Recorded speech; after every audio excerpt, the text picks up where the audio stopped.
Miranda, are you really going to leave Anthony behind and go abroad? In the quiet cafe, Miranda put down the spoon in her hand and looked at her astonished friend across the table, her tone calm and detached. I've already divorced him. Divorced? Hearing such explosive news so abruptly, her friend Lucy was utterly shocked. The next moment, she was indignant on Miranda's behalf. Anthony actually agreed. You've been so good to him these past 3 years, even a stone would have warmed up by now.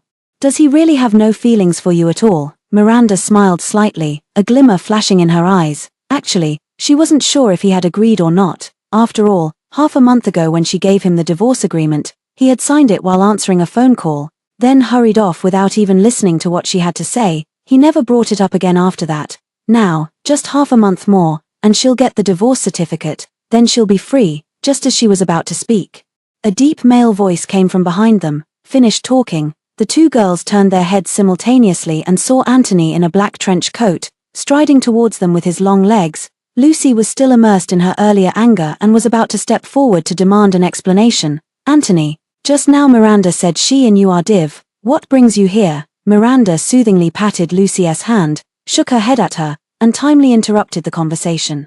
It looks like it might rain later, so I came to pick you up on the way. Miranda then smiled, said goodbye to Lucy, got up, took her bag, and left with him. On the way back, the rain pattered softly, but inside the car, it was completely silent. Facing the wife he had married by a twist of fate back then, Anthony parted his thin lips slightly, wanting to speak several times, probably to find some topics, but then he remembered he hadn't been home for half a month. After a long silence, he finally spoke, as if remembering something. Miranda, what was that document you asked me to sign half a month ago? It's been so long, and only now you think to ask. True, he's been busy revolving around Martina all this time, so why would he care about such trivial matters? Miranda twitched her lips and was about to speak when Anthony's phone rang again. Anthony, I've had too much to drink, my head hurts so much, can you come pick me up? Hearing the slightly coquettish tone on the other end, Anthony gripped the steering wheel until his slender knuckles turned white, and his expression suddenly darkened. Martina, I've told you many times, I'm already married. There was a moment of silence on the other end before the voice replied, so what if you're married? I was supposed to be the bride at that wedding. This indifferent tone angered Anthony. After 3 years of marriage, Miranda had only ever seen his cool and restrained demeanor. This was the first time she witnessed him losing control. He slammed on the brakes, the tires screeching loudly against the pavement. Did you come or not? The other end of the phone suddenly fell silent. A moment later, the voice on the other end became somewhat choked up. Sorry, I won't bother you again. Soon, the call ended, but Anthony's expression didn't improve. Instead, it grew even darker. His fingers tapped on the steering wheel, and after a long while, he finally gave in completely, typing out a few words as if resigning himself to fate. Send me the address. After seeing the address sent from the other end, he turned his head with a face full of apology. Miranda knew what he was going to say and spoke first. If you have something to do, go ahead, I'll just take a taxi back. Watching her open the car door and put up her umbrella, Anthony ultimately felt a bit guilty and said softly, once I'm done, I'll come back to keep you company. Miranda nodded. She stood in the rain, watching the figure of him driving away swiftly, complex emotions swirling in her eyes. This is the 7th year Anthony she has liked him. She still remembers the scene when she fell in love with him at first sight on the basketball court. He was wearing a basketball jersey, made 10 out of 10 shots, and single-handedly broke through the opposing team's defense, becoming the iconic figure who electrified the entire court. The fangirls beside her were screaming, introducing him to the classmates who had just arrived. Anthony, a prominent figure at a university, comes from the City J. Barron family. Unfortunately, this campus heartthrob only has eyes for his childhood sweetheart Martina, and they've been together for many years. He would spend extravagantly for Martina, booking an entire amusement park to prepare surprises just to celebrate her birthday. He would swallow his pride and beg for reconciliation in front of the entire school, all because someone confessed their feelings to him and Martina threw a tantrum and deliberately blocked him. He would wait in the snow until his hands got frostbitten, even if Martina stood him up just to get a manicure with her roommate, and he still had no complaints. Throughout the 4 years of college, Miranda heard countless romantic anecdotes about Anthony and Martina. She always thought she would be like an NPC in a romance novel, witnessing them eventually end up together. Until 2 years ago, Anthony couldn't wait to marry Martina right after graduation. She attended that century wedding without an invitation, in the name of a classmate. As it turned out, the wedding had already begun. Martina still hadn't shown up. Anthony went crazy, made 99 phone calls, only to receive a message from Martina saying she didn't want to get married so early and had already gone abroad. Anthony's patience finally ran out that day. He no longer indulged her unreasonable behavior and directly picked up the microphone. Today, Anthony, have decided to choose a different bride. Is there any single lady interested? The usually quiet and inconspicuous Miranda felt her heart racing in that moment. She knew too many people liked Anthony, so the instant his words fell, she immediately stood up. That day, she put on the ill-fitting wedding dress and married the man who couldn't even remember her name. For the next 3 years, the couple treated each other with respect and lived peacefully together, until just over a month ago, Martina returned to the country. Miranda looked at Anthony, who was both resisting and unable to help moving closer to her, and knew that her grand dream was over. It was time for her to return the position of Mrs. Baron, to fulfill his devoted heart, and completely free myself. In the pouring rain, Miranda sent a message to Anthony. The document you asked about is in the drawer of your passenger seat. If you want to know what it is, just open it. It wasn't until half an hour later, after she had already arrived home, that Anthony finally replied with a single sentence. No need, if you're asking me to sign it. It must not be anything harmful to me. This means he won't read it. Yes, he's in a hurry to pick up the drunk Martina, so how would he have time to read it, even though it's placed right within his reach? The rain lasted all day, not stopping until the evening of the following day. Miranda had stayed at home all along, quietly deleting all the posts about her married life that she had shared across every platform. After clearing out her social media feed, she exited the app and immediately spotted Martina's newly posted 9-square grid. It was a series of photos taken while relaxing on a yacht, each shot perfectly angled, revealing the man's slender hand. Miranda knew it was Anthony, and she also knew Martina did it on purpose. But now, she no longer cared about such trivial matters. She turned off her phone, stood up, and went into the kitchen, planning to make a salad herself. Just as dinner was ready, Anthony suddenly returned. Looking at the cake in his hand, Miranda was momentarily stunned. Didn't you say you don't like desserts? Why did you suddenly buy a cake? Anthony walked over, saw her dinner, and slightly furrowed his brow. It's your birthday today. Did you forget? Why are you eating so simply? Miranda was stunned. When she was 4 or 5 years old, her parents divorced and left her with her grandmother. When she was 15 or 16, her grandmother passed away, and she had no one to look after her. Nor did she celebrate her birthday again. In the 3 years since she married Anthony, he remembered every year. No matter how busy he was, he would always come back to celebrate her birthday with her. When she returned from a long trip, he would worry about her safety and make a special effort to pick her up from the airport. When thunderstorms came, he knew she was afraid and would gently hold her in his arms. Miranda thought that these unintentional attentions and kindnesses counted as liking someone. Until the 1-month wedding anniversary, Anthony used company matters as an excuse to cancel the pre-booked candlelit dinner. Feeling lost, she was called by Lucy to deliver a coat to the bar, but unexpectedly ran into Martina. She was completely drunk, clinging to the person who was supposed to be working overtime at the company, refusing to let go. Anthony frowned, angrily pulling her away. Martina, don't you fucking lose it. Let go. What do you take me for? Some kind of toy you can discard and pick up whenever you feel like it? Martina simply wouldn't listen to what he was saying, stubbornly using those same hands he had brushed away to wrap around his waist once more, time and again, never tiring of it. Finally, Anthony compromised and admitted defeat. He stood there motionless, his downcast eyes filled with restrained affection as he looked at her, his tone completely surrendering.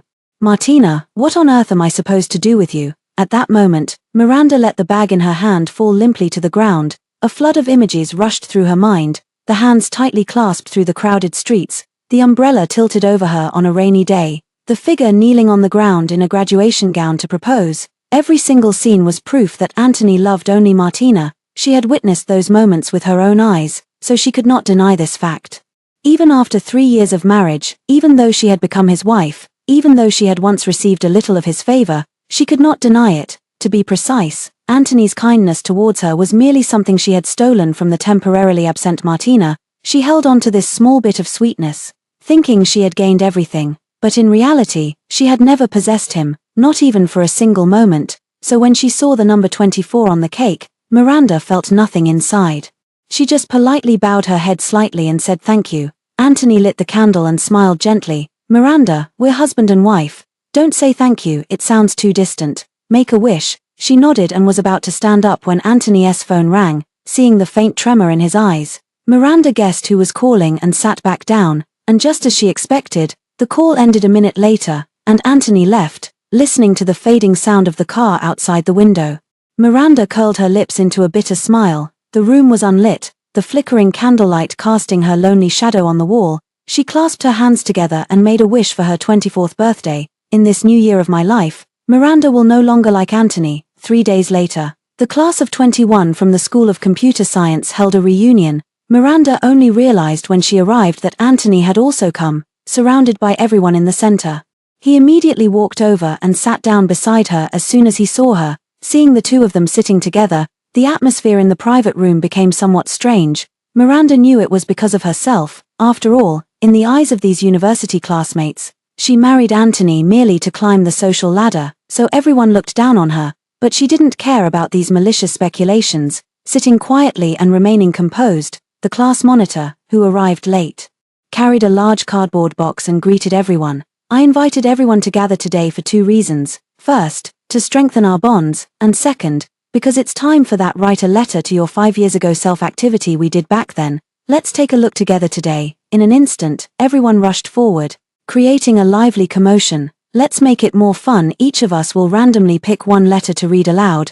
That sounds great. Let me draw one first.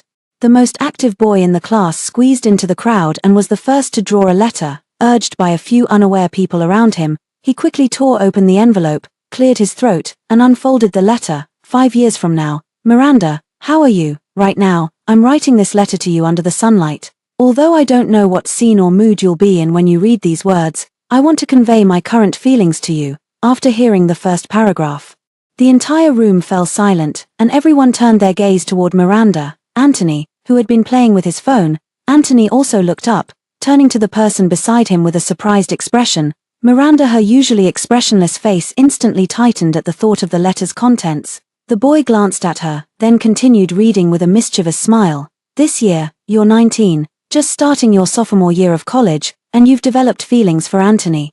But he doesn't know about it, and even if he did, it wouldn't matter because he already likes someone else. Your secret crush is destined to go nowhere. You might ask me, since it's destined to end without results, why am I unwilling to give up? What I want to tell you is that what I love is his youthful spirit that charges forward fearlessly amidst the cheers of thousands.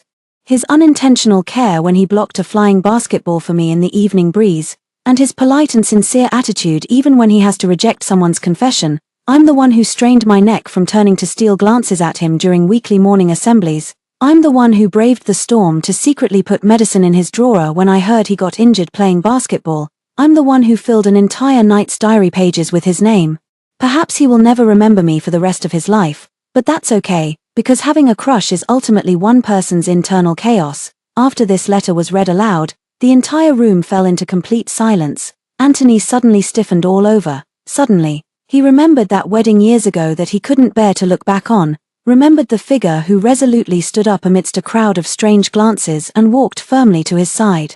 It wasn't until this moment that he finally understood why Miranda had married him. It wasn't to climb the social ladder as others had said, it was simply because she had been secretly in love with him for many years. In an instant, for some unknown reason, his long-dormant heart began to beat faster. On impulse, he wanted to ask all the questions that had been suppressed deep inside, but before he could voice them, Martina's call came through right at that moment. Anthony. I'm blocked by some thugs downstairs at the club. Before she could even finish her sentence, Anthony's expression changed. He suddenly stood up and rushed downstairs, and the moment he saw that group of blonde-haired guys, he threw a punch. Furious, he struck with brutal force, and within a few punches, he had them spitting blood from their mouths. A group of people who followed closely behind quickly shielded Martina behind them. She cried as she recounted how the tattooed thug had groped her hand. Anthony heard this, immediately picked up an iron rod nearby, and smashed it down on the thug's hand. A heart-wrenching scream of extreme agony pierced the sky. Miranda rushed downstairs and was met with this very scene. Staring at that blooded, nearly crippled right hand, she froze in shock. Instinctively, she looked up toward Anthony, only to see him shielding Martina as they walked away. The person who had just acted with ruthless decisiveness now wore a gentle expression, speaking softly to coax and comfort. This was Miranda, a level of care she had never experienced before. She lowered her eyes, concealing the emotions within them, and let out a self-mocking smile. Then she silently turned and went back home alone. It wasn't until the early morning that Anthony returned. Seeing her sitting silently on the sofa, he finally remembered he should offer some explanation. Miranda, today. They were all classmates. About Martina's situation, I couldn't just turn a blind eye. Miranda had no intention of exposing him. She softly hummed an acknowledgement, then took her pajamas and went into the bathroom. Half an hour later, she came out drying her hair, only to see Anthony holding her phone with a slightly strange expression. Miranda, why did you buy a plane ticket? Miranda paused for a moment, then quickly understood and took back her phone. I didn't buy one. It must be a promotional discount ticket message from the airline. Anthony wanted to ask more, but seeing Miranda's unwillingness to elaborate, he suppressed his curiosity. After all, Miranda would never lie to him, right? So he put down his phone, nodded, and went to wash up. Miranda stopped him, then took out the first aid kit from the cabinet. You've got a cut on your back from broken glass. Let me help you with that. Anthony froze for a moment, then obediently sat on the sofa, took off his jacket, and revealed the bloody gash. The injury wasn't serious, but since it was on his back, no one had noticed. Surprisingly, Miranda had actually noticed it. He watched her focused expression as she disinfected with a cotton swab, and it reminded him of that letter. Miranda, about that letter today, just wipe it clean when you take a shower later, or it might get infected. Next time you get into a fight, be more careful and try not to get hurt again. Because there won't be anyone to help you with the medicine. Miranda didn't give him a chance to ask, interrupted in his thoughts. Anthony didn't catch what she said at the end and looked up at the sound of her voice. What did you say? Miranda shook her head, tied the gauze, and turned to enter the bedroom. After she dried her hair, Anthony also finished his shower and came out. He proactively wrapped his arms around her waist, leaned down, and tried to kiss her. She turned her head away, avoiding that somewhat scorching kiss, her tone indifferent. It's my period. I want to rest early. Anthony did not force her further, tucked her in, and turned off the light. The next day was a beautiful day. Miranda was washing up when she heard a commotion coming from downstairs. As soon as she finished getting ready and stepped out, she saw Martina arriving with a group of people. Anthony leaned against the doorway, frowning, his tone reverting to its usual impatience. What are you doing here? Martina hadn't even spoken yet when his brothers. Martina said you were quite the hero yesterday, and she's very grateful, so she insisted on coming to thank you in person. Before the words had even finished, Martina magically produced a large bouquet of flowers and an exquisitely wrapped gift from behind her back. Anthony, thank you for helping me out yesterday. This is just a small token of my appreciation. Anthony did not reach out to take any of the items, but his expression softened considerably. Martina saw this and directly handed the flowers to Miranda, her tone not exactly polite. This is Anthony's favorite Juliet rose. Please help put the flowers in the vase. Hearing this, Anthony slightly furrowed his brow, his voice carrying a hint of coldness. Don't put your preferences under my name. Also, Miranda is my wife. Please don't order her around like a servant. The atmosphere in the room turned cold because of these words. Only Miranda remained unfazed, looking at the delicate rose in her hand. She learned its name for the first time. No wonder he spent a fortune cultivating this variety in the greenhouse. But she said nothing, handing the flower to the nanny beside her and giving a few instructions. Go and bring down those vases from the display cabinet on the second floor. Martina looked at her with a meaningful expression in her eyes. Miranda pretended not to see and took her breakfast to the balcony. Separated by just a window, she could clearly hear the conversation in the living room. Anthony, isn't this the paper crane I folded for fun in middle school? Why did you keep it so well in a crystal box? Do you like it that much? I'll give you another box tomorrow. How come this Barbie doll set is with you? I remember throwing it in the trash. Did you actually pick it back up? Oh, isn't this the maple leaf we picked from Cloud Mountain? You actually made it into a bookmark and kept it all this time. Listening to Martina's excited exclamations as if she had discovered a treasure, Miranda recalled the first time she came to this villa and had asked Anthony about the origins of these things. A small gift from my kindergarten cousin, so I kept it. She had truly believed his explanation back then, to the point that she overlooked the complex emotions in his eyes, those gazes filled with love and hate, reluctance and resentment. Clearly, they are all related to love. After making a fuss all morning, Martina offered to treat. Anthony turned it down with a single sentence. No need, please leave once you've had your fun. Martina acted as if she hadn't heard these words, pulling his hand as she headed toward the door. Several brothers, afraid he might not go, casually grabbed Miranda and went out together. The group drove to the hot spring resort. Miranda rarely socialized with them, so it was difficult for her to blend in at the moment. She didn't want to get involved either. sitting alone in the corner, watching their lively scene of toasting and drinking. Anthony noticed her discomfort and took the initiative to walk over, intending to pour her a glass of juice. Just as she was about to take it, he stood up and walked straight into the crowd. Martina had just brought the glass of whiskey to her lips when he snatched it away from her. Then, a scolding voice echoed through the room. "You're allergic to alcohol, and you still dare to drink. Are you trying to kill yourself?" Martina blinked, looking at him with an innocent expression. "I thought this was juice, just a mix-up. Why are you so angry?" As she spoke, she casually took the glass of juice from his right hand, her eyes curving into crescents as she smiled. "Thanks."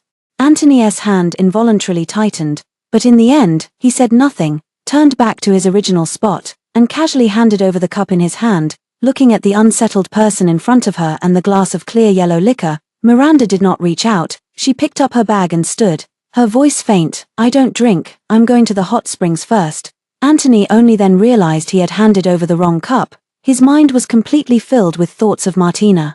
And he had actually given the wine to Miranda, mistaking it for juice. He wanted to explain about what had just happened, but Miranda walked away too quickly. He didn't get a chance to speak. The warm spring water relaxed Miranda's weary nerves. Leaning against the wall, she watched the continuously rising steam and gradually grew drowsy, falling asleep without realizing it. Perhaps having grown accustomed to the noise, she didn't hear the knocking outside. Anthony called her name several times without getting a response, and growing anxious, he pushed the door open and entered directly. Seeing her dazed state, his heart skipped several beats, and he quickly jumped into the hot spring to lift her out. Miranda groggily opened her eyes and instinctively wrapped her arms around his shoulders due to the feeling of weightlessness. Steam filled the air, their skin pressed close, and the atmosphere grew ambiguous in that moment. Anthony couldn't help but lean down. As their breaths mingled, a sudden set of footsteps abruptly intruded. Following closely, Martina entered and froze instantly upon seeing the scene, her smile vanishing. She bit her lip hard, her eyes filled with unconcealed shock and disappointment, then turned and ran away. Clutching her hand, Anthony stood completely frozen in place. His first reaction was to put Miranda down and run after her, leaving only one sentence behind. "She misunderstood." "I need to explain." "Misunderstood. They are legally married, so what is there to explain even if they were seen kissing? It's just that he has been immersed in the past, placing himself in the role of Martina's boyfriend. That's why he instinctively wanted to explain. For love. Someone who was once willingly tamed, how could they easily break this habit? Watching his hurriedly departing figure, Miranda smiled softly, then her eyes reddened.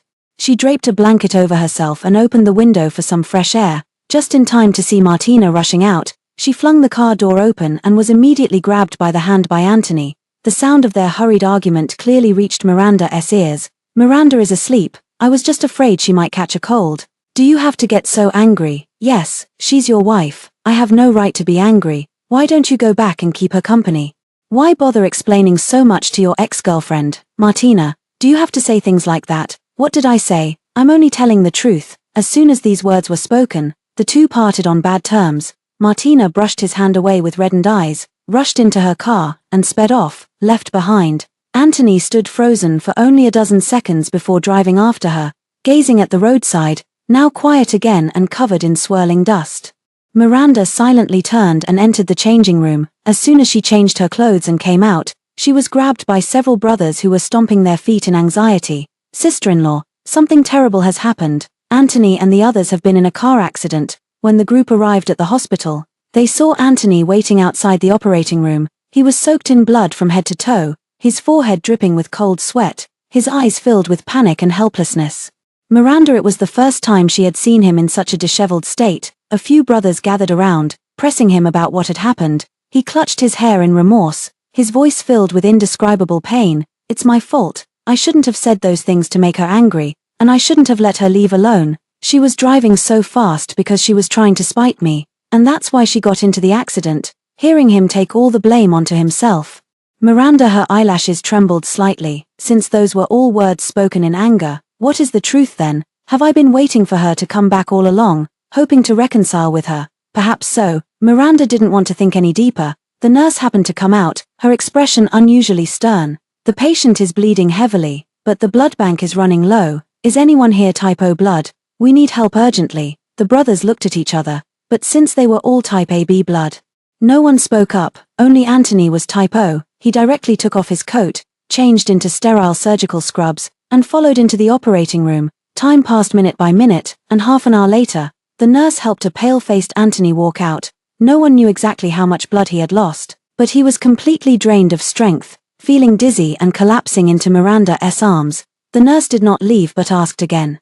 The patient's condition is slowly improving, but we still need 400 cubic centimeters of blood. Can you contact any friends with type O blood? During the waiting period, everyone contacted people they knew, but no one with the same blood type was found. Seeing the silent atmosphere, Anthony was burning with anxiety and struggled to stand up. Just 400 cubic centimeters. I'll do it. The nurse, seeing his reckless determination, turned to him with a face full of shock. You've already donated 600 cubic centimeters. Do you still want to continue?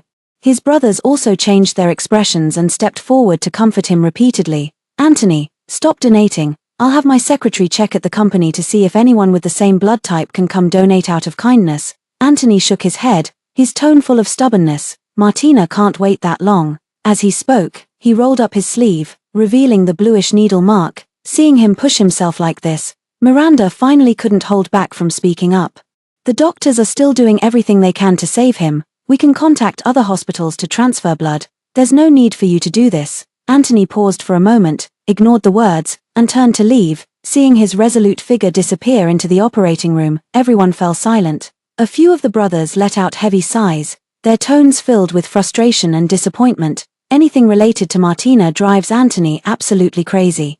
He once got into a fight over her and injured his leg, ending up in the hospital for 3 months, and even after being discharged, he still wanted to go teach that guy a lesson. You're telling me, back in high school, to win her favorite necklace, he made a bet to skydive from 5,000 meters. Midway, his equipment malfunctioned and he almost lost his life, and now he's risking his life again to save her. I actually thought he still had feelings for Martina, which is why I tried to help them get back together. But now, what a mess. They went back and forth, completely forgetting that Miranda was still standing right there. Hearing these stories from them, Miranda felt a sudden daze. Only at this moment did she realize how ridiculous the thought that had arisen in her heart was when she stood up on her wedding day. What later comer could surpass and warm a heart? Love is love, and not loving is not loving, from the very beginning. She had bet on the wrong thing, so now, facing this complete and utter defeat, she accepted it. It was unclear how much time had passed when the red light in the operating room slowly went out. The doctor pushed 2 people out, and everyone's hearts tightened as they crowded around. The doctor wiped away his sweat, looked at the unconscious Anthony, and sighed silently twice. Are they lovers? Such a devoted guy is really rare to see. Miranda was left alone at the end, gazing at the blinding lights overhead, and let out a silent laugh. It wasn't until noon the next day that Anthony finally woke up, groggy and disoriented. Before his consciousness had fully returned, the first question that escaped his lips was about Martina. Was her surgery successful? How is she doing? Has she woken up? Looking at his anxious expression, Miranda, who had stayed up all night, nodded, her voice hoarse. The doctor said nothing serious happened. Just need a few months of rest to recover. Hearing this, the stone that had been weighing on Anthony's heart finally fell to the ground, but he still couldn't rest assured, so he threw off the covers and got out of bed, saying he had to see with his own eyes. Miranda, no matter how they tried to persuade him, he wouldn't listen. In the end, it was the nurse who happened to come in to administer and 4 who stopped him. Looking at the large bag of medication, a flicker of anxiety flashed in his eyes. His heart filled with concern for Martina. After pondering for a while, his eyes fell on the fruit basket on the cabinet, and he finally found an excuse. Miranda, yesterday I called Martina's parents. They flew back overnight and should be at the hospital by now. Could you take this fruit basket over to greet them and check on her condition while you're at it? Miranda stared at him fixedly, and only after a long while did she let out a soft She picked up the fruit basket and left the hospital room. Martina lived right upstairs. Miranda was about to knock when she noticed the door was slightly ajar. Through the gap, she saw Martina snuggling like a little bird in the arms of an unfamiliar man, her voice full of sweetness. Anthony, didn't you say you were going to take me to meet your parents? Why did you come alone? I did want to bring my parents, but you're not fully recovered yet, so the timing isn't great. I'll take you home with me after you're discharged from the hospital. Okay. Hearing this conversation, Miranda's hand suddenly clenched tightly. Martina is in a relationship and already meeting the parents. Just then, the doctor on rounds pushed the door open, startling the 2 people in the room. Martina looked up and saw Miranda, her face instantly changing. What brings you here? Miranda didn't respond. She placed the fruit basket on the floor, turned around, and headed downstairs. Martina dragged her still unwell body out and grabbed her at the stairwell. Are you planning to go back and complain to Anthony? Miranda turned her head, looking at the fleeting panic on her face, her tone icy. Since you already have a boyfriend, why are you still clinging to Anthony and refusing to let go? Upon hearing this, Martina raised an eyebrow, her expression quickly returning to normal. I just want to play both sides, manipulate them in the palm of my hand, and enjoy their affection towards me. Can't you see that? Do you have to trample on his sincere feelings for you like this? Looking at her indignant expression, Martina scoffed, her voice full of pride. I have what it takes to make them go crazy for me. Even someone as exceptional as Anthony is no exception. What's wrong? Are you jealous? Why not admit it openly? If I'm in a good mood, I might even be willing to teach you a thing or two. Her proud and arrogant attitude, wearing her pride as a badge of honor, left Miranda speechless. The silent response only made Martina even more pleased with herself. She sized up the person in front of her, her gaze finally settling on the wedding ring on her finger. You're nothing but someone who got lucky. What gives you the right to challenge me? Let me tell you something, I never actually went abroad that year. I just drank too much the night before and stayed up late with two seniors. So I couldn't get out of bed the next morning. If it weren't for Anthony throwing a fit and giving me the cold shoulder, you would never have had the chance to become Mrs. Baron in this lifetime. Miranda's long-suppressed anger finally erupted at this moment. She couldn't help but raise her hand and slap Martina across the face. It wasn't a hard slap, but Martina staggered as if struck by a heavy blow. Tumbling down the stairs, Miranda hadn't yet figured out what was happening when she was pushed aside by Anthony, who had just stepped out of the elevator. He strode down the stairs, his face full of heartache as he picked up the bruised Martina, his gaze toward her carrying concealed anger. She hasn't offended you. Why would you use such heavy force? Martina deliberately revealed the crimson handprint, crying pitifully in his arms. Forget it, Anthony. Probably Miranda is upset thinking I'm your ex-girlfriend. I don't blame her. Let's go. These words directly choked back what Miranda wanted to say in her throat. Watching his expression darken gradually, she knew any explanation would be useless now. In Anthony's eyes, this silence was no different from an admission. He looked away in disappointment and left, carrying the person with him. He never looked at her again, after leaving the hospital. Miranda received a call from the staff saying that the visa had been processed. She retrieved all her documents and began packing her luggage. The calendar on the desk lost a page every day, quickly nearing its end. This year was about to come to a close. She, too, was about to leave the city she had lived in for over 20 years. Throughout this week, Anthony had not returned even once. However, Martina would send many provocative messages every day. On the 7th day from the end, she sent a video showing Anthony kneeling on the ground, gently massaging her calf with the utmost tenderness. Miranda watched while throwing away everything she had bought for him over the years into the trash. On the 5th day from the end, she sent several photos of Anthony delivering a box of jewelry and personally placing a ring on her finger. Miranda casually smashed the wedding photo into pieces and threw it into the fire. On the 3rd to last day, there was a recording Anthony murmuring her name in his sleep, his tone sincere and heartfelt. Miranda packed up all the gifts he had given her after their marriage and sent them to a charity. The villa, once regarded by her as a home, gradually became empty, and her few belongings were gradually packed up. The servants at home, seeing this scene of cutting ties and letting go, were somewhat worried and had asked her several times what had happened. She smiled, her tone very light. Just getting a divorce, that's all, sir. Agreed. Miranda didn't know, but she thought, if Anthony saw that divorce agreement now, he would probably be very happy. After all, his heart and eyes were now completely filled with Martina. On the 2nd to last day, Martina sent another message. This time, the camera wasn't aimed at Anthony, but at his parents. Looking at the photo of the three people smiling and chatting around the hospital bed, Miranda felt completely unmoved. She still didn't reply to the message, but instead opened her contacts and deleted Martina, Anthony, and everyone connected to them. On the day she left, the first snow fell. Miranda brought the diaries she had organized last night and the unsent love letters to the courtyard.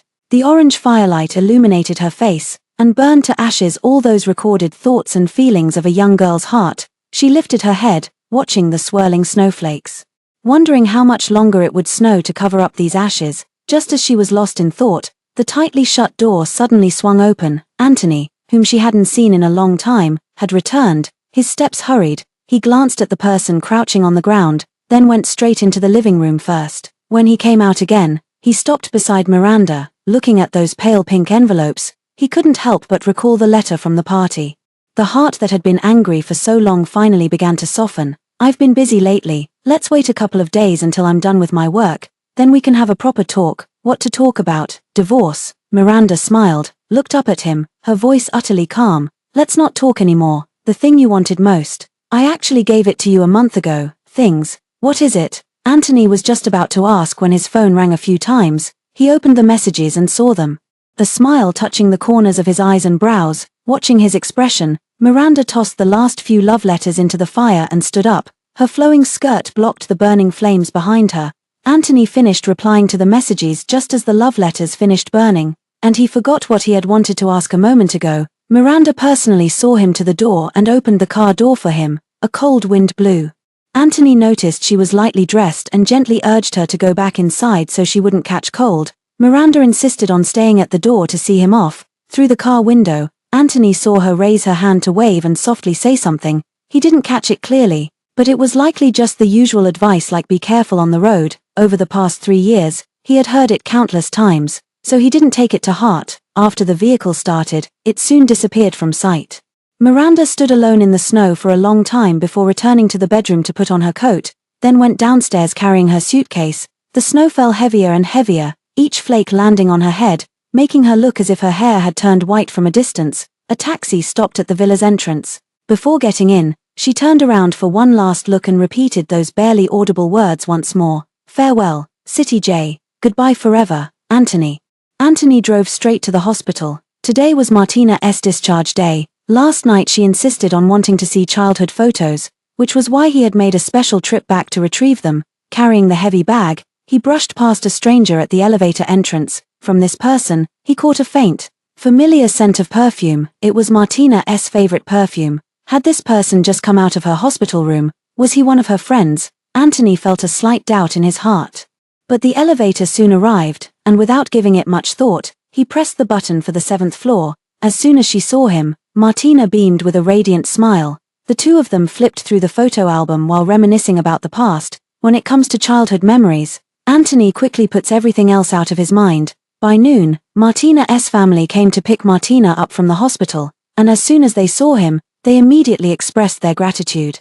Anthony hastily returned the courtesy, his tone exceedingly humble. Martina's injury is partly my responsibility. Taking care of her is my duty. Upon hearing this, Martina gently patted his hand. I've already said, my injury has nothing to do with you, Anthony. Yesterday I even asked your uncle and aunt to come explain what happened. Please stop taking all the blame on yourself. Okay, Father Sue nodded in agreement upon hearing this. Over these years, your aunt and I have been so busy with work. If it weren't for you taking care of Martina, who knows how wild she would have become. It's us who should be thanking you. Martina walked over to Anthony and was about to act coquettishly when Martina's mom pulled her back. Now that you're older and have started your own family, Martina still doesn't understand boundaries and keeps clinging to you. Please don't mind her, we'll properly educate her so she won't bother you in the future. The atmosphere in the hospital room instantly froze. Anthony understood the underlying message. His breathing faltered for a moment, then quickly returned to normal. The smile that had been hanging at the corner of his lips vanished, leaving only restraint and politeness. Martina's expression changed as well, but she pretended not to understand what her mother was saying and turned to Anthony with a cheerful laugh, trying to change the subject. All right, I grew up with Anthony, so there's no need to talk about trouble. He even promised to take me home, right? Anthony looked up to answer, but when he met the meaningful gazes of the two elders, the words on the tip of his tongue changed their meaning. I did promise, but my secretary just informed me that there's something urgent at the company. Since you're here now, uncle and aunt, I won't disturb you any further. After saying this, he didn't linger any longer and turned to leave the hospital room. After walking only a few steps, Martina's mom called out to him and handed over that photo album. Anthony, in the past, it was Martina who wronged you, but she was young back then and didn't yet understand how precious sincerity is. Please don't hold it against her. Seeing the apologetic expression on the face of this elder who had watched him grow up, Anthony gently shook his head. Auntie, I've already let go of those past matters. I won't hold any grudge against Martina. So please don't worry. Martina's mom sighed and looked at him with regret in her eyes. It was Martina who was unfortunate, and it was also fate that you two were not meant to be husband and wife. I heard from your mother that the girl you married is very filial and sensible, and you have a good relationship with her. You should cherish her well, she is the one worth your heartfelt devotion, the one who will grow old with you. Anthony knew that Martina's mom meant well. He also understood that his story with Martina had ended long ago, at that wedding, when he stubbornly decided to marry someone else. Over the past 3 years, he had tried to forget the past and live a good life with Miranda, but after all, she was someone he had loved for 18 years. How could he just let go so easily? So when Martina returned to the country and repeatedly pestered him, he ultimately softened. Even if they couldn't be lovers, the bond of friendship still remained. With this thought in mind, he indulged himself, going to her side again and again. To be honest, Martina's tearful declarations of still loving him did touch his heart each time, but those moments, like ripples stirred by the wind on a lake, soon vanished without a trace. He would always, at the brink of falling, remember that Miranda was his wife. Time and again, he felt as if he were lost in a fog, unable to find a way out. Upon hearing these words, it was as if he had been enlightened. And he slowly began to regain his clarity, recalling the sight of him disappearing into the heavy snow that morning. Anthony felt a surge of warmth in his heart. He bowed deeply to Martina's mom with utmost sincerity in his voice. Thank you for taking the trouble to tell me this. I understand. After leaving the hospital, Anthony went back to the old house. Anthony's mom called him into the study, her tone unusually serious. When you first got married, I did feel that Miranda's family background wasn't a good match for you, so I had some reservations about her. But over these past 3 years, seeing how much she cares for you, keeps the household in perfect order, and takes such good care of us too, I've gradually let go of those grudges. You're not young anymore, and there are some things I don't want to repeat. Let bygones be bygones, and don't dwell on the past anymore. You have good taste, you've chosen a wonderful wife. It's time to settle down and live your life well. Marriage isn't like dating, it's a bowl of porridge that simmers slowly, requiring patience and steady effort. You and Miranda didn't have much emotional foundation before marriage, and you're both so young. It's important to communicate clearly and in a timely manner to avoid misunderstandings piling up in your hearts. Do you understand? Anthony didn't expect his usually quiet mother to speak so earnestly about these everyday family matters. But he knew his mother was right and respectfully lowered his head. You're right, I know what to do now. Anthony's mom nodded with relief, then took out a box and pushed it over. This is the bracelet your grandmother gave me when I got married. Please give it to Miranda. The day after tomorrow is your father's birthday. Remember to bring her back so our whole family can have a simple meal together. Anthony opened the box and stared at the pair of imperial green jade bracelets inside. Momentarily stunned, suddenly, he remembered that wedding 3 years ago that had stirred up quite a storm. Martina, after announcing over the phone to the entire venue that she was cancelling the wedding, the relatives and friends from both families immediately changed their expressions and left the scene. He stood alone at the center of the stage, picked up the microphone with a heart as dead as ashes, and poured out all the emotions that had been pent up inside him for so long. To be honest, he didn't even know exactly what he had said. It wasn't until Miranda stood up, was pushed backstage by his impatient groomsmen, and returned to his line of sight that he finally snapped out of his daze. The wedding march began to play. She had changed into that slightly oversized wedding dress, taking one step after another, walking resolutely to his side. Together with him, they endured the prying eyes of thousands of onlookers below, fearless and never retreating. Perhaps infected by her unwavering determination, Anthony felt a surge of desperate courage rekindling in his once lifeless heart. Although he still didn't know his bride's name, he had already resolved to treat the woman who wore his ring with kindness for the rest of his life. I will never let down the hand she extended to him during the darkest moment of his life. Anthony placed the box containing the bracelet into the drawer of the passenger seat. Before closing the drawer, he noticed the document inside and paused to think about when it had been placed there, but after racking his brain, he still couldn't recall. He was just about to take it out and have a look when he received a call from Martina. Anthony, my parents have left. My friend heard I was discharged and wants to celebrate for me. Are you done with your work? Do you want to come over and hang out together? This time, Anthony didn't hesitate and directly refused. Martina's tone immediately became dejected, just as she was about to act coquettish. He made up an excuse about having a meeting to attend. After hanging up the phone, he pushed the drawer shut, got in the car, and drove home. The usually lively villa was unusually quiet today.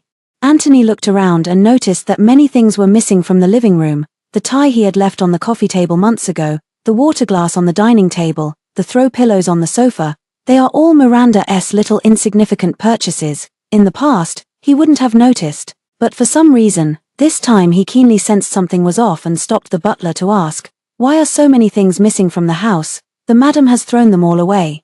The elderly butler respectfully replied, then looked up at his expression and hesitantly spoke. Sir, are you really going to divorce Madam Anthony? I knew you'd be home in this heavy snow. It's been so long since you've hung out with the brothers. Come on, let's go have some drinks. Several young masters entered with arms around each other's shoulders, pulling Anthony and dragging him outside without another word.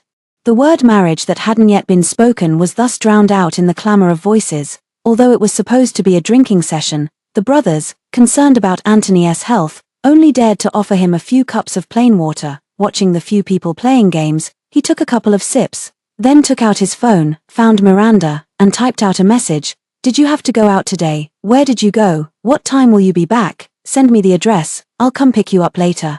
The roads are slippery with snow, be careful walking and don't fall. Before the send button could be pressed, the brother who had just finished his phone call beside him suddenly changed his expression. He grabbed Anthony and called out to the others at the table, his tone urgent and rushed. Let's go, change of plans. There's something new and exciting to see. Everyone was left confused by his abrupt and disjointed words, hearing that there was something exciting going on.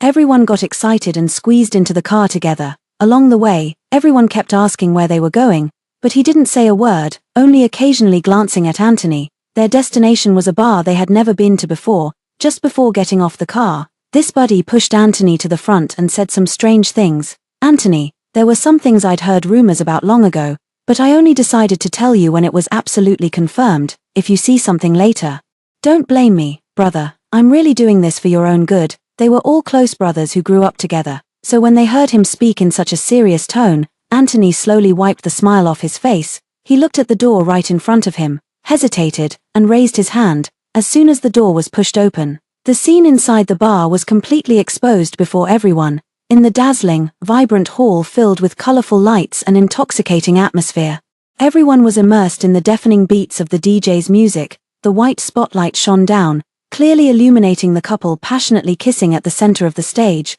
Although there was some distance between them, Anthony spotted Martina at a glance. She was tightly embraced by the man in front of her, her face flushed with an unnatural redness, her hands continuously teasing and caressing behind the man's back. She looked nothing like the usual whimsical, willful, and unrestrained young lady. It was as if she were a completely different person. For a moment, the 7 or 8 people standing at the door fell into silence. In stark contrast to this quiet, the clamor in the hall grew increasingly fervent. Holy crap. Going this hard right after being discharged from the hospital. They've been kissing for half an hour already. Won't they run out of breath? What's wrong with a couple kissing when they're feeling the chemistry? Are you jealous?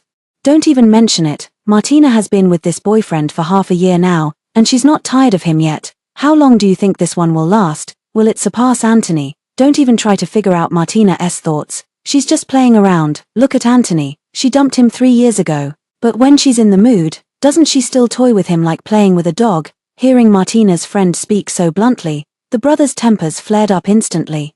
They couldn't swallow this insult and pushed through the crowd to charge inside. One went to turn off the music, another to switch on the lights, while the rest jumped onto the stage and surrounded the two who were locked in an inseparable kiss. This sudden turn of events shattered the lively atmosphere of the scene. Snapping back to reality, Martina looked at the few people who had barged in at some point, her expression turning extremely unpleasant.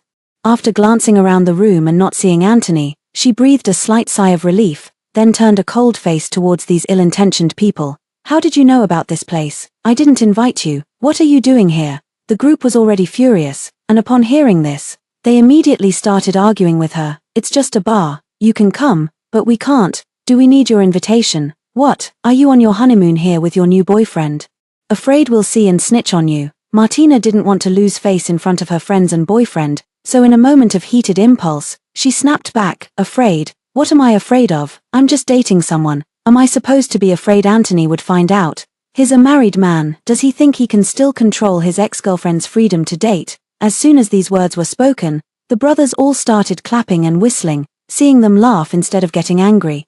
Martina felt her heart sink. She sensed that something was wrong and was about to ask for an explanation, but the brothers spoke up first. After pretending for so long to be the lovesick woman who can't let go, you've finally shown your true colors and stopped acting. Martina, you've been dating another man for half a year. Why are you still eyeing the pot while eating from the bowl and trying to mess with Anthony? Hearing this, Martina's boyfriend also realized something was wrong. His face darkening. Martina hadn't expected such a thing to happen today. She knew things were about to blow up, and with a surge of determination, she started speaking without thinking. Wasn't he the one desperately begging to get back together? I'm sick to death of him. Why would I ever provoke him? He's been clinging to me like a sticky leech. Impossible to shake off. I was already tired of him 3 years ago. That's why I deliberately stood him up at the altar. It had nothing to do with going abroad. The only one I like now is Anthony. These are all your true feelings, right? Faced with the stern questioning from several people, Martina didn't want to show any weakness either. She lifted her chin high, like a proud peacock. Of course, even if Anthony himself were here, I'd tell the exact same truth without changing a single word. With that assurance, no one else spoke. The brothers tacitly took a few steps back, clearing a path. Watching their synchronized movements, Martina's right eyelid suddenly began to twitch. She tilted her head and looked at the familiar figure standing at the door, her previously restless heart instantly turning cold. The crowd that had been watching the excitement below the stage also turned their heads along with her. 3 years later, Anthony once again became the center of everyone's attention.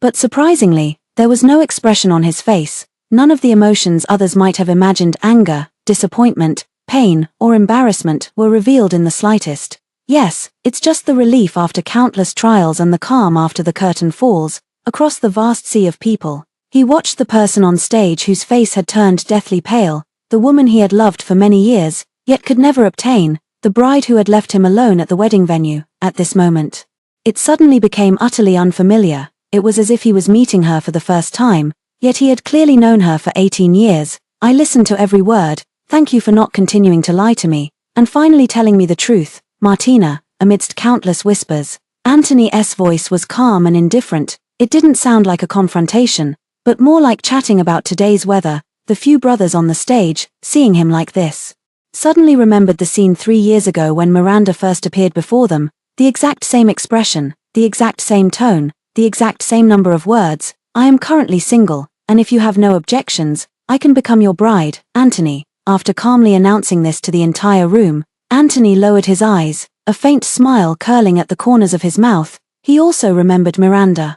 Only now did he finally understand the immense pressure under which Miranda had stood by his side that day. Such a cautious and quiet person, for his sake, could go to such lengths. Yet it took him 3 years to finally see the magnitude and fervor of her love. Fortunately, it's not too late for everything. Anthony no longer wasted time on these unworthy matters. He turned around and left without hesitation. Step by step, he walked with unwavering determination. After returning to the car, Anthony opened his phone and sent the message that hadn't been sent yet. With a ding, he thought Miranda had replied instantly, and lowered his eyes. Amidst a sea of white and green, that red exclamation mark stood out conspicuously. He stared at the friend request verification prompt below, blinking rapidly a few times. The note in the center of the screen and the profile picture on the left, both were confirmed to be correct. It was Miranda herself.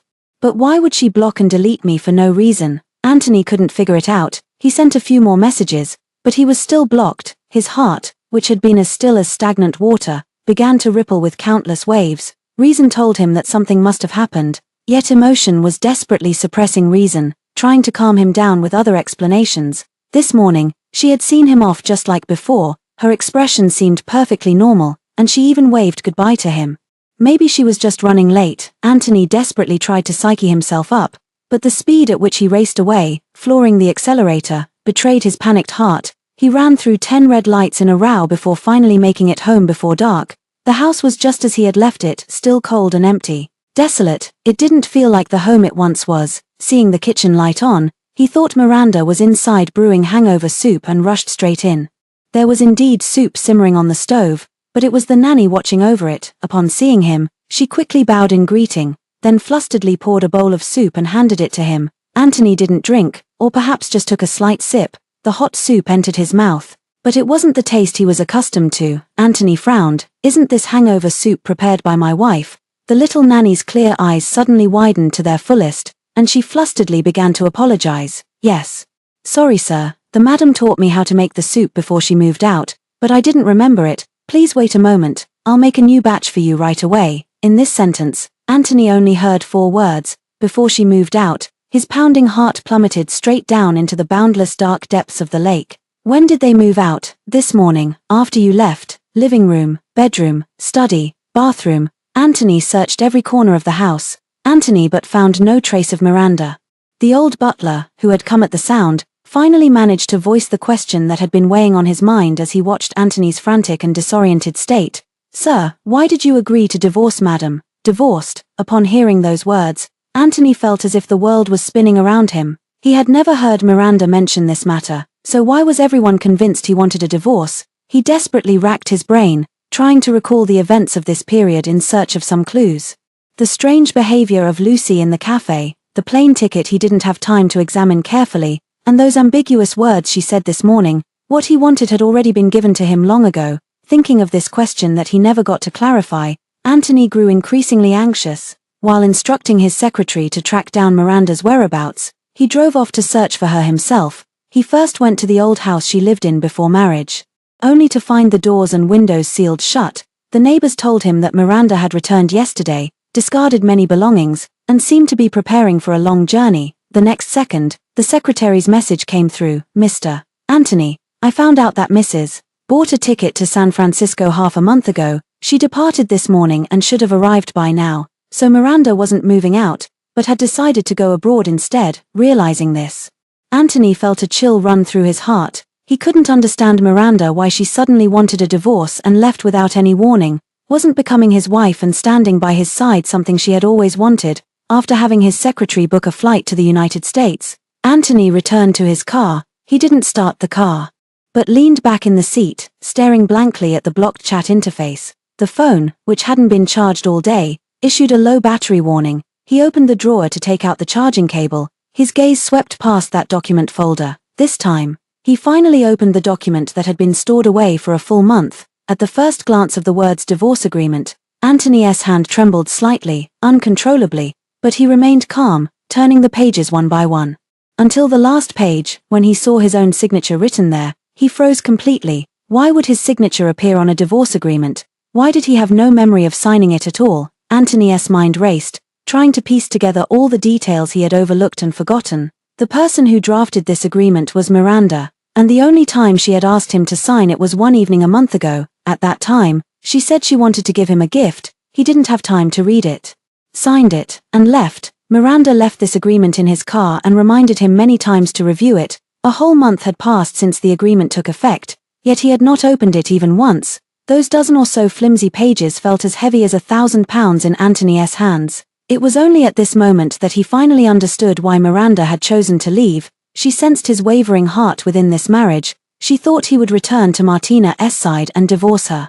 So she chose to leave first, and that thing labeled as a gift was this divorce agreement. She decided to set him free. She resolved to fulfill his long-held, unyielding devotion. When the plane landed in San Francisco, it was just afternoon local time. Miranda saw her long-unseen teacher, Nellie, outside the arrival gate. During her senior year of college, her professor left University A and embarked on the path of entrepreneurship. After 3 years of hard work, he successfully established a foothold in Silicon Valley. Miranda decided to go abroad precisely because she received a job offer from him. This outstanding woman, only in her early 30s, had always been able to connect with students effortlessly back in school. Now that she's entered the professional world, she remains just as approachable. The moment she saw Miranda, she warmly waved to her. "Miranda, long time no see." Miranda wheeled her luggage over, a warm smile spreading across her face. "Professor Yi, it's been a while. I've already resigned, so there's no need to call me Professor. If you don't mind, just call me Nellie from now on." This gentle and cheerful disposition made Miranda, who was still not quite accustomed to the atmosphere of a foreign land, feel exceptionally warm. She didn't continue to stand on ceremony and simply called her sister. Nellie responded with a smile, taking her by the hand and leading her into the house. On the way back, the two of them chatted about many past memories, from amusing classroom anecdotes to farewell gatherings. There was much to reflect upon in that moment. "Miranda, when you graduated with your master's degree half a year ago, I invited you to come to the United States. But you didn't agree back then. Why have you suddenly changed your mind now?" Miranda's gaze froze for a moment before quickly returning to normal. She thought for a few seconds, carefully choosing her words before speaking. "At that time, I hadn't figured out what I wanted to do next, and due to family reasons, I wasn't keen on going abroad, which is why I didn't agree with you. But now I've come to realize that since I don't know what lies ahead, I might as well give it a try. Perhaps along the way, I'll discover a new ideal. Nellie, having been through it herself, understood that young people just entering society often feel lost at first. So she could empathize with her current state of mind and offered a few words of comfort. Life is all about taking one step at a time. Look at me, I spent a few years teaching at a university before realizing that the ivory tower life wasn't for me, and then I decided to go out and see the world. How old are you? It's normal to feel confused, but as long as you take that brave step forward, I believe you'll find your life's purpose, with Nellie's living example right there. Miranda felt as if she had taken a calming pill, and her mind was much more at ease. After parking the car, Nellie took her back to the apartment. It was a standard 2-bedroom, 1 living room layout, facing south with plenty of sunlight, and there was a supermarket right downstairs. Looking at the tidy and spotless room, Miranda felt most of her exhaustion fade away. Nellie took her around for a tour, explained all the important details to her, and then took her out for a meal. After eating, the two went to the supermarket to stock up on some essential daily necessities. After seeing her home, Nellie didn't disturb her further, left her own address, and then took her leave first. Miranda took a shower, lay on the bed, and watched the sky gradually darken outside the window, suddenly feeling a sense of unreality. At this time yesterday, she was still in the villa in City J, wrapped in a blanket watching the heavy snow outside the window, and today, she had already flown to another city across the ocean, starting a single, independent life. The room was silent, lost in her wandering thoughts. She quickly fell asleep. Miranda had a dream. In her dream, she sat at Anthony's wedding ceremony. This time, Martina did not run away from the wedding and married him. She witnessed them exchanging rings and vowing to stay together for life. She left during the moment of their kiss amid the blessings of thousands, returning to the silent and quiet campus, where she buried herself in studies for 3 years. After graduation, she flew to the United States to start a new life and never went back. In this brief life, her only connection with Anthony was those 4 years as classmates. After that, they went their separate ways. She remained that unfamiliar female classmate whose name he never remembered. Perhaps the dream was too vivid, and when she woke up the next day, Miranda still felt a bit dazed. She couldn't quite distinguish between reality and the dream, and sat alone on the sofa for a long time. It wasn't until noon that Nellie's phone call finally snapped her out of it completely. Miranda, are you up? I'm downstairs at your place. Want to have lunch together? Miranda found Nellie's car in the parking lot. She opened the passenger door and, as she bent down, she vaguely noticed someone sitting in the back seat. Out of politeness, she didn't look closely, thinking she would wait for Nellie to introduce them. After sitting down and fastening her seatbelt, the person beside her remained silent, but a familiar voice came from the back seat. Did you rest well, Miranda? Hearing this familiar voice, Miranda abruptly raised her head. Through the rearview mirror, she saw a familiar face. It was Anthony. A day without seeing him, he looked utterly exhausted, as if he hadn't rested in a long time, yet the eyes that gazed at her were clear and resolute. For a moment, countless words rushed up to Miranda's throat, but she didn't know what to ask. In the end, she simply remained silent. The carriage fell into silence. A minute later, Nellie finally noticed the awkward atmosphere and quickly turned to look at her, trying to smooth things over. Miranda, this is your classmate, Anthony. Don't you recognize him? He called me as soon as he landed at the airport, saying he wanted to hang out. I thought since you're classmates, we could have a meal together. You don't mind, do you? Miranda minded, but in front of Nellie, who knew nothing about their situation, she needed to remain composed, so she could only pretend nothing was wrong, forcing a smile as she responded to her. Nellie, just go ahead with the arrangements. I'm just a bit dizzy from jet lag. Nellie smiled and nodded, signaling for her to take it slow, then turned to chat with Anthony in the back seat. Anthony, are you okay? Do you want to go back and rest first? We can meet up again later. Anthony hadn't slept for almost 30 hours, but he knew it wasn't the time to rest, so he gently shook his head. No need. Let's eat first then. I've already reserved a restaurant. You two didn't seem to interact much back in school. Yet fate still brought you together for a chance encounter in San Francisco after graduation. A chance encounter. Miranda, though she kept her head down, she could feel the burning gaze from behind. She knew that since Anthony had come, he was here for her. Baron's residence, the helmsman of the conglomerate, the favored son who grew up surrounded by flowers and applause, was actually served divorce papers by someone as ordinary and unknown as her. He must be harboring resentment. She closed her eyes, pressed her temples, and tried to get her mind working to deal with whatever might happen next. Meanwhile, the conversation between the two continued. On one side, it wasn't a coincidence. I came to San Francisco to handle a very important matter. so running into Miranda was inevitable. From his tone, it seemed like he was quite familiar with Miranda, but judging by Miranda's expression, the two seemed like strangers. This confusing relationship left Nelly completely bewildered. So, you're here to see Miranda. Do you two keep in touch often and know each other well after graduation? Not really. Miranda answered the question before he could speak. Hearing these two words, Anthony's gaze deepened considerably, and he pursed his lips slightly. After all, we were classmates for 4 years. Even if we're not that close now, with more interactions in the future, we'll gradually become familiar. By the way, Anthony, do you have any work in the US this time? Are you alone?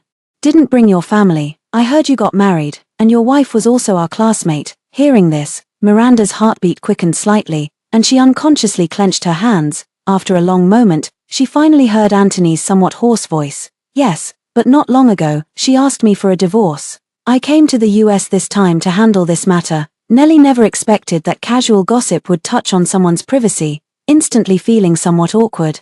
Miranda not wanting to continue this topic, she directly changed the subject. Nelly, are we going to a Western restaurant or a Chinese restaurant today? How much longer? I didn't eat anything after getting up today. I'm a bit hungry. Nelly gave her a grateful look and quickly picked up the conversation. The Western restaurant is just a few hundred meters away. Almost there. The meal lasted for an hour. Throughout the meal, Nelly acted as the intermediary, facilitating communication between both sides. Watching Miranda buried in her food, Anthony could only swallow down the questions that had been building up for so long. Halfway through the meal, something suddenly came up at the company. Nelly hurried off to deal with it and left first. The teacher-student dinner turned into a confrontation between a divorced couple. The atmosphere instantly froze. Miranda, after finishing the last piece of steak, Anthony timely handed her a napkin. She didn't take it, but instead stood up and pulled out a new one, her tone light yet straightforward. Let's get everything clear now. Anthony paused, his outstretched hand, meeting her gaze.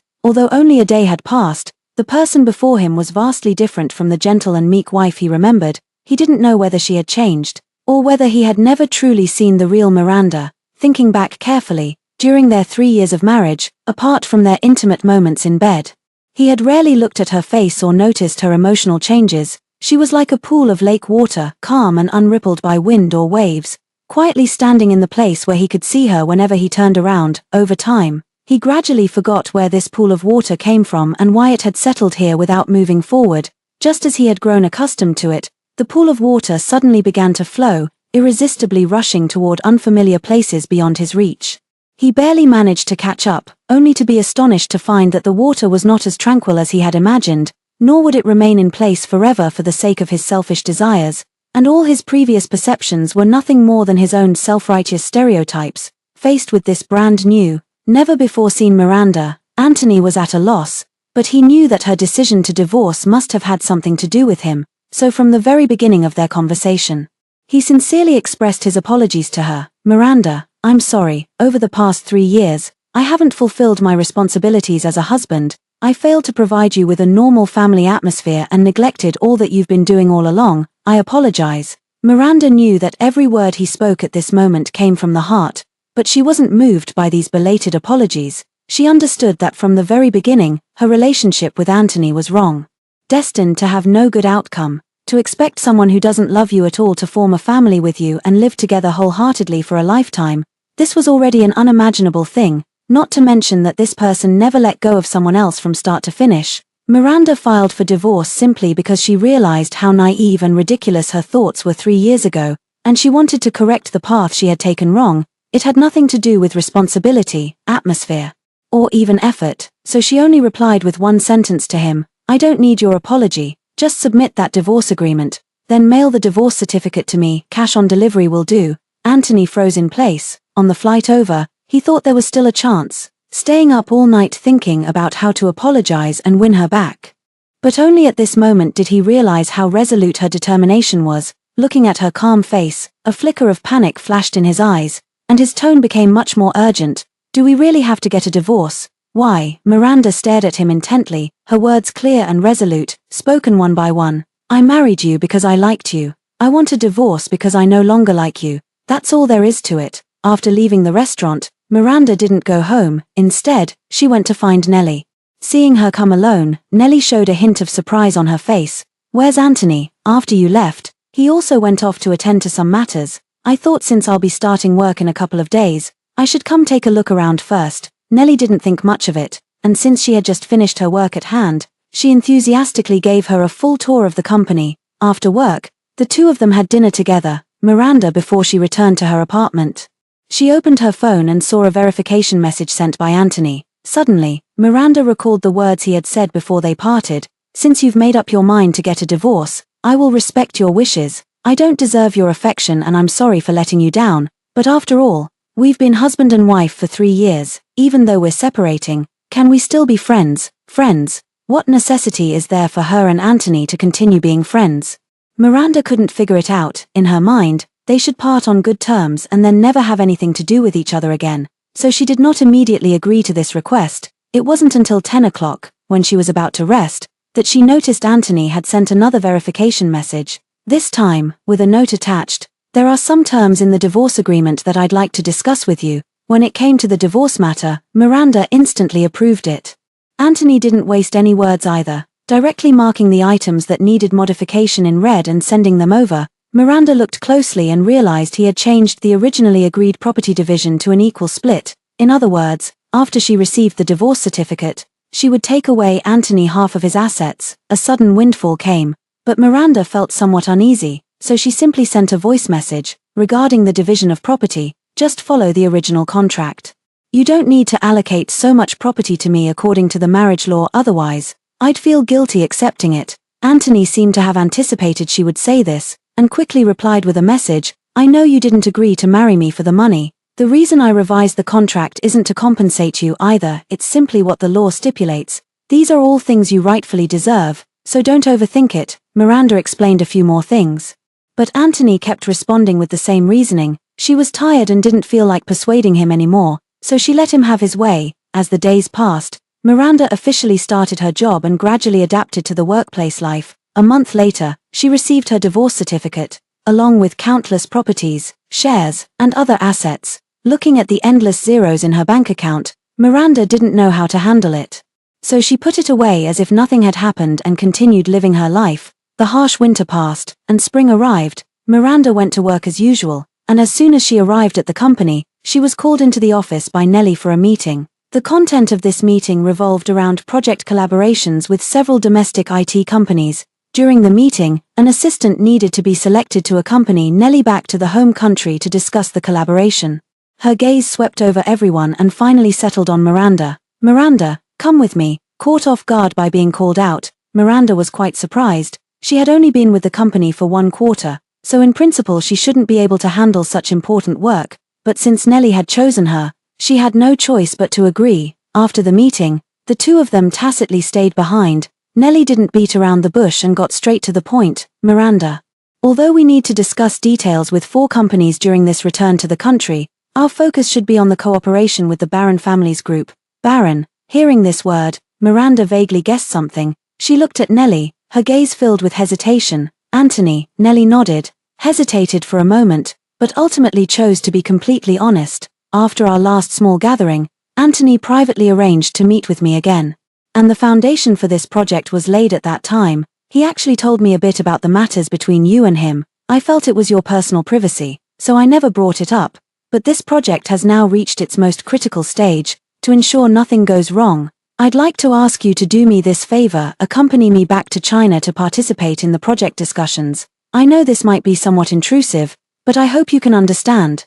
Miranda didn't really understand Nellie's meaning. As a newcomer who had just joined the company not long ago, with no significant background or connections, what use could there be in bringing her along on such an important project? Is it just because she is Anthony's ex-wife? Miranda could only think of this one possibility. But Anthony doesn't like her. He divorced her cleanly and hasn't contacted her since. Nellie, why does she think he would compromise for her? To avoid unnecessary misunderstandings, Miranda was very honest and told the truth. "Nellie, the reason I didn't tell you before was because I was already divorced, and I felt these things were unimportant. But since this project is crucial, I'll be straightforward. Anthony and I were just a fleeting affair. He didn't like me, and we had no real marital bond. Our separation was amicable. From what I know, although he values loyalty, he still sticks to his principles when it comes to major right and wrong. If you think bringing me along to discuss the cooperation will increase the chances of success, I'm afraid I have to pour cold water on that idea. Hearing the description of this marital state from the other party involved, Nellie found it quite peculiar. She motioned for Miranda to sit down and couldn't help but ask a question. Are you sure Anthony has no feelings for you? Miranda nodded quickly. Seeing her certain expression, Nellie couldn't help but recall what Anthony had said before leaving San Francisco. Teacher Yi, Miranda and I are actually in a marital relationship. To be precise, we're currently divorced. I didn't do well enough in this marriage. She was disappointed in me, so she filed for divorce. Miranda's attitude was very firm, and I didn't want to cause her trouble, so I agreed. Personally, I do want to salvage this relationship. But I need some time to calmly think things through right now. Miranda definitely doesn't want to go back with me. Could I trouble you to take care of her for a while? To express my gratitude, I'm willing to discuss cooperation on the RO project with you, although it's been a long time. Anthony's utterly dejected appearance and sincere tone remain vivid in Nellie's memory. She found it hard to believe that someone like Anthony would hand over a project coveted by countless major IT companies to her, all for an ex-wife he didn't have much feelings for. But since Anthony mentioned there were issues between him and Miranda, she didn't want to speculate too much, only making a final inquiry about Miranda's opinion. Don't worry too much about the project. I'm here. The reason I want to take you along is partly for personal reasons, and partly to give you some experience. Just treat it as a regular business trip and handle everything according to the standard procedures. Alright. After spending so much time together, Miranda knew that Nellie was straightforward and wouldn't play tricks behind her back. Besides, this business trip was indeed a rare opportunity, and she didn't want to miss it for nothing. So after thinking it over for a while, she finally agreed. The return date was set for 1 week later. Miranda was busy with work while packing her luggage. As the day of return drew closer, her mood grew calmer instead. Looking back on the past now, it all felt like nothing more than a dream. Now that the dream has ended, she has completely woken up and will no longer cling to the past. As for Anthony, he has simply returned to the starting point, becoming just another old classmate and friend. She has already figured out how to interact with him when they meet again. Returning to this familiar city once more, Miranda's mindset has undergone a dramatic transformation. She pushed her luggage and walked out of the airport, chatting and laughing with Nellie. As they chatted, Nellie spotted her parents in the distance and waved at them. She introduced Miranda to her parents, and the elderly couple eagerly invited her to come home with them. Miranda knew that the family of three would have endless topics to catch up on and didn't want to intrude on their reunion. So she politely declined. After parting ways temporarily, she pushed her luggage out of the airport alone, only to find that it was raining heavily outside. There were no cars on the road. Just as she opened a ride-hailing app to call for one, a black car suddenly stopped in front of her. She instinctively looked up and saw Anthony walking over with an umbrella. It had been months since they last met, and he had lost a lot of weight, dressed in a dark green trench coat. He looked as slender and elegant as a bamboo stalk. Miranda didn't expect him to appear and was momentarily stunned. He walked straight up to her, his eyes holding a complex emotion she couldn't decipher, and spoke in a low voice. Long time no see. Miranda, how have you been lately? Miranda instinctively took a few steps back, creating distance between them, her tone indifferent. Not bad. This cold attitude made Anthony feel somewhat disappointed. But he understood that all of this was reasonable. After all, they were just a divorced couple. So he quickly adjusted his mindset and looked at the suitcase in her hand. The rain is too heavy. Let me take you back to the hotel. Looking at the ride confirmation on the screen, Miranda shook her head and declined his offer. No need, I've already booked a ride. Then take this umbrella, otherwise your luggage will get soaked. Miranda didn't know why he was suddenly so attentive, and a strange feeling welled up in her heart. I don't need your help, nor do I think there's any need for us to remain in contact. Mr. Anthony, don't you agree? This sentence pierced straight into Anthony's heart like a needle. His hand, hidden in his sleeve, trembled slightly as he forced a smile. Just because we're divorced, we can't even be friends anymore. Miranda put her phone back in her pocket, took an umbrella from her bag, and watched the approaching car. Before the divorce, we were just ordinary classmates. After the divorce, let's go back to that time. You and I were never from the same world to begin with, so there's no need to be friends. Every word was spoken without a trace of emotion. This time, it was Anthony's turn to be stunned. He watched as the driver helped load her luggage into the trunk, saw her open the car door, and watched her close her umbrella. Feeling as though something was gradually slipping away from him, he couldn't help but step forward. Grabbing the car door just as it was about to close, amid the rapid patter of raindrops, his voice rang out with unusual clarity and strength. I don't believe we're from different worlds, Miranda. Perhaps you've heard countless people gossiping about your background, discussing your choice to marry me, but I want to tell you, I've never looked down on you, nor have I ever thought for a moment that you don't deserve to stand by my side. You've simply accepted what you have with grace and pursued what you love with courage. There's no need for you to belittle yourself, having lived alone for almost 10 years. Miranda, this was the first time she had heard someone say that. She tilted her head to look at him, a slight curve forming at the corner of her lips, and for once, she spoke to him with a smile. Thank you. After settling her luggage at the hotel, the rain had stopped. Miranda hurried to the restaurant with her bag and met up with Lucy. The two sisters embraced each other tightly and huddled together to chat about their recent lives. When Lucy heard that she had taken half of Anthony's fortune, her mouth dropped open wide enough to swallow a plate. She suddenly threw herself into Miranda's arms, ignoring the strange looks from everyone around, and screamed uncontrollably, "Ah! My bestie is rich now. Oh my God, if I cling to your leg now. Does that mean I won't have to worry for the rest of my life?" Miranda quickly covered her mouth, apologized to the disturbed customers around them, and immediately took her to a private room. Only when they were alone, Lucy rolled her eyes and spoke in a low voice. "Has the money arrived?" "It did, but I don't dare spend it. It feels like unexpected wealth will always be taken back." Lucy couldn't bear to hear such words. Taking her hand, she began earnestly comforting her with well-meaning advice. "What sudden windfall? This is your legitimate income. Since Anthony is being so generous, you should just accept and use it. Why feel embarrassed? It's not like you held a knife to his throat forcing him to marry you. That makes a lot of sense." Lucy, seeing her slowly let go of her worries, she cheerfully picked up the menu and, without even looking at it, slapped it right into the waiter's hand. "Give me one of each of your most expensive dishes, like Australian lobsters."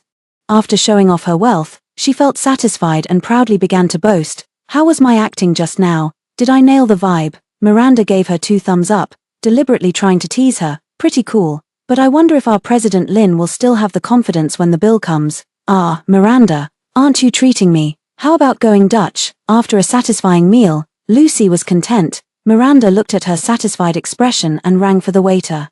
Just as she was about to pay the bill, a sarcastic voice suddenly came from behind. Well, if it isn't Miranda. The two sisters looked up at the sound and saw a group of people coming down from upstairs.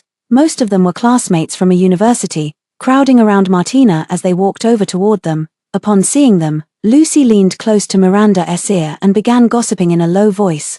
"Miranda, the day after you went abroad, the news about Martina dating multiple people at once blew up. It got so heated because so many people were involved, it even made it to the trending searches. I heard it was spread by Anthony's friends. Ever since then, her reputation has been completely ruined. When she realized she couldn't cover it up anymore, she went back to Anthony to beg for a second chance, but he totally ignored her. You should have seen her face, pale and green by turns, when he rejected her right in front of everyone.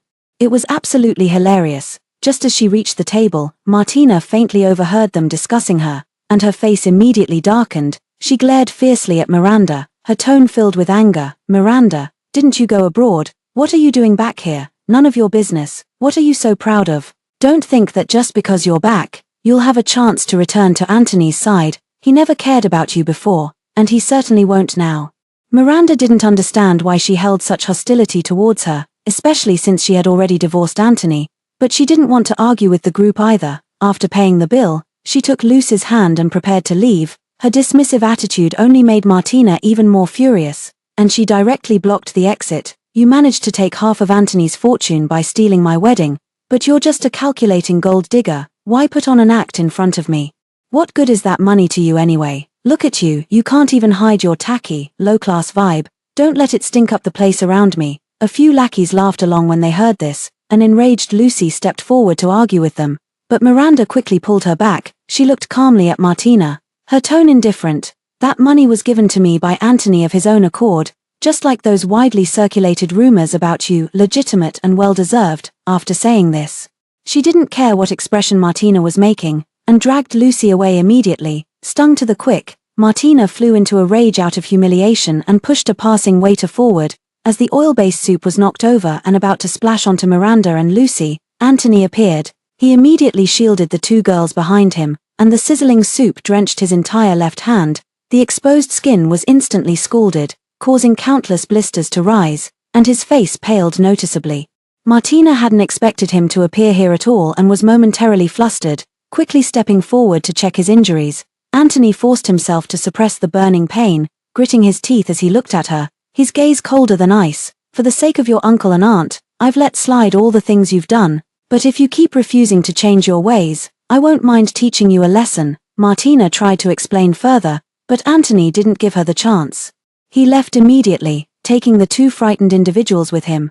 Chilled by the night wind, Miranda sobered up considerably. Seeing the injury on his arm, she directly took the car keys from his pocket. They rushed to the hospital as quickly as possible. The nurse was startled by the large area of the wound and promptly called for a doctor. It was getting late. Lucy had to work tomorrow. Miranda finally managed to persuade her to go back after much effort.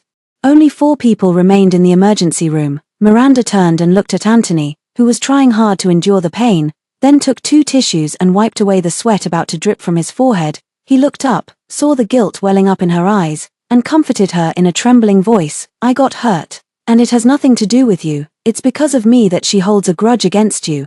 I should be the one apologizing to you. Miranda knew that in this situation, arguing over who was right or wrong was actually meaningless, so she said nothing and went to get the medicine according to the doctor's prescription. By the time she returned, the wound had already been treated. The doctor gave them many more instructions before finally letting them leave. Miranda drove Anthony back home, returning to this villa once again and seeing the living room layout almost unchanged from before. A flicker of daze passed through her eyes. The old butler, overjoyed to see her return, immediately came forward to greet her, chattering incessantly. Madam, you've finally returned. The master has been waiting for you the entire time you were away. Halfway through his sentence, the butler spotted the injured Anthony and froze on the spot. Sir, how did you get injured? Miranda pretended not to hear the butler's words, handed over the medicine she was carrying, reiterated the doctor's instructions, and turned to leave immediately.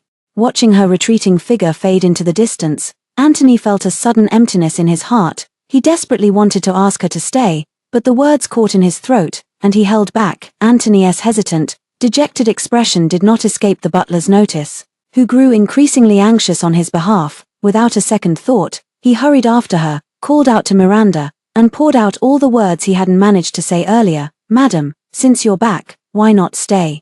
Over the past 3 months, aside from work, the master has spent all his time in the room staring blankly at the flowers you planted before. Even in his dreams at night, he murmurs about wanting you to come back. Every week he flies to the United States just to see you, but he never dares to contact you for fear of disturbing you. The butler mentioned all these things, Miranda, but she knew nothing about any of them. She thought he had completely let go and had started a new life. Hearing these words, her first reaction was that it was absurd. Anthony, didn't you only like Martina? How could he do so many inexplicable things for his ex-wife? So Miranda didn't take these words to heart and very seriously told the butler, Anthony and I are already divorced, and I've let go of the past. The Baron family's affairs have nothing to do with me anymore.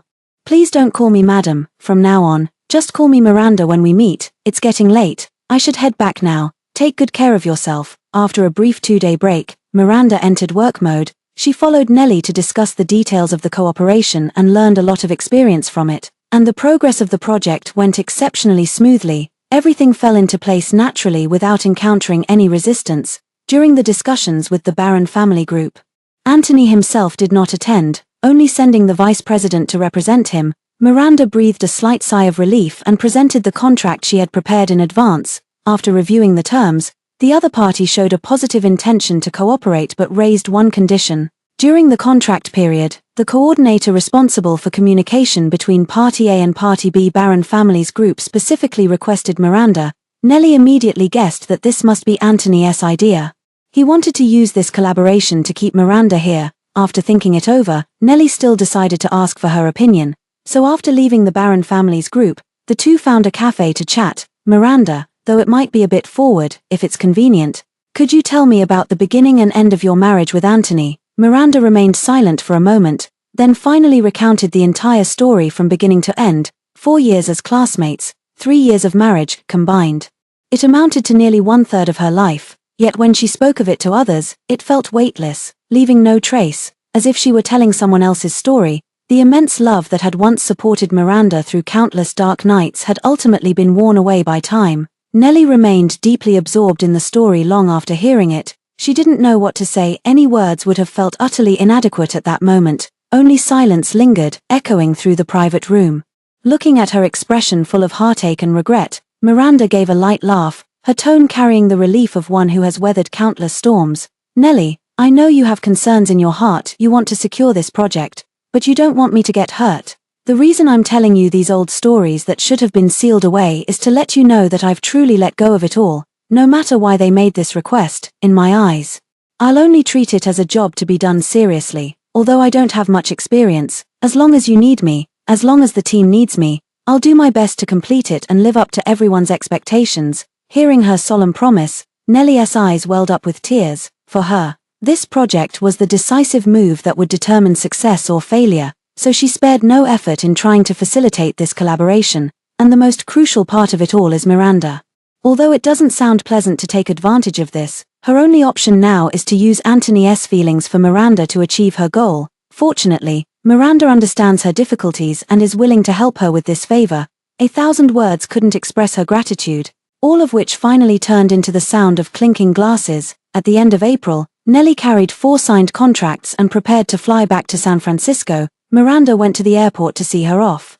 And the two hugged for a long time. Looking at the figure appearing not far away, Nellie couldn't help but ask a question. Miranda, after all, it's someone you've liked for 7 years. Now that he's finally clear about his own feelings, are you really not going to give him another chance? Miranda knew that Nellie meant well and hoped she could find happiness, but only she herself could understand how excruciating those 7 years had been before she completely moved on. If it were merely a matter of unattainable desires, it wouldn't be so painful, just a bit of regret. But when she grasped the unreachable moon, believing she had caught the light, only to find it was an illusion of fishing the moon out of water, she no longer yearned for the sky. Some things are only meant to be admired from afar, so she only replied with one sentence. Nellie, life cannot be repeated, we must all look forward. For work convenience, Miranda rented a penthouse apartment. The next day, a new neighbor moved in across from her. It was Antony. During this month in City J, Miranda often encountered him in various places, by supermarket shelves, at hot pot restaurant entrances, in some corner of the park. Given his status, it wasn't appropriate for him to appear in these places. Miranda knew he had been following her. Occasionally, when they ran into each other, they would exchange a few words like ordinary friends. At other times, he would quietly follow behind. Like a shadow, gradually, Miranda, immersed in her own little world, grew accustomed to it, thinking of it as having a free security guard without spending a dime. After becoming neighbors, the opportunities to meet gradually increased, and the smile on Antony's face grew brighter and brighter. He would often take the initiative to invite her, asking if she wanted to go for a walk together, have dinner together, or go on an outing together. Miranda would always find an excuse to decline. Every time he heard the word sorry, his eyes would dim considerably. She had thought countless times that after this polite refusal, there wouldn't be a next time, but when they met again the next day, he had recovered, greeting her with great enthusiasm, watching him act so attentively, for no reason. Miranda recalled the days when he was with Martina during university. Back then, he was also like this, fearing the other person's anger and rejection, going to great lengths to please. Even to the point of losing himself. However, she wasn't Martina, who could comfortably enjoy these kindnesses without a second thought, nor did she have the strange habit of deliberately teasing him to highlight her own charm. She simply wanted to live each day well and enjoy life. Nothing more. Time passed day by day, moving from spring to summer, and then to late autumn and early winter. This nearly year-long project was also reaching its final stages. The contract's deadline happened to be Miranda's 25th birthday. She had booked a flight back to San Francisco for that day. The day before leaving, she was packing until late at night when she suddenly noticed light snow falling outside the window. Just as the clock struck 12, there was a knock at the door. As soon as she opened it, she saw Antony holding a cake. He was clearly smiling and saying happy birthday, but Miranda could still detect a hint of sadness in him. She froze for a moment, then quickly regained her usual composure, politely thanking him. After the candles were lit, she clasped her hands together and made a wish. When she opened her eyes again, she saw Antony's gaze, faintly tinged with anticipation.